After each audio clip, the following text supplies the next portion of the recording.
talk about kids talking back and what you can do about it. Now, we know what I'm talking about here. This isn't like talking back like, oh, miss, I love your new glasses, and interrupting me. No, we're talking, those ones that are giving you those little kind of side comments, or, when you ask a question like, where should you be? And they say, your mom, that type of stuff, that kind of snarky stuff that comes at us talking back.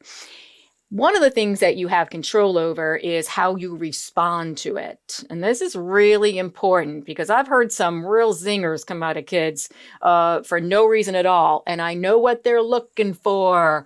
They're looking to see if I'm going to take the bait. All right. So I've got to see the fishing line in their hand. I've got to see them cast out the line. And when they hit me with a snarky comeback, I know they're waiting for me to bite.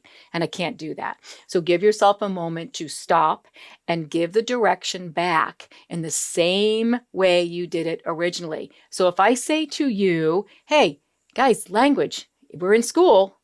And they say, language, we're in school. Like that, you're ready to the lid's going to blow off your head, right? What you need to remember is that if they even give you a snarky comment back, but they do what you ask them to do, you're still okay. I know it sounds weird. You're going to think, I'm going to let them get away with giving me a snarky comment. Well, if they give you a snarky comment, it means they heard you. All right. So you should be grateful for that. And you're on your way. So really kind of pick that battle. Repeat the direction. I say, move your seat. And the kid says to me, yeah, move your seat. But they move. I'm okay. I've got to be careful that I don't take that bait.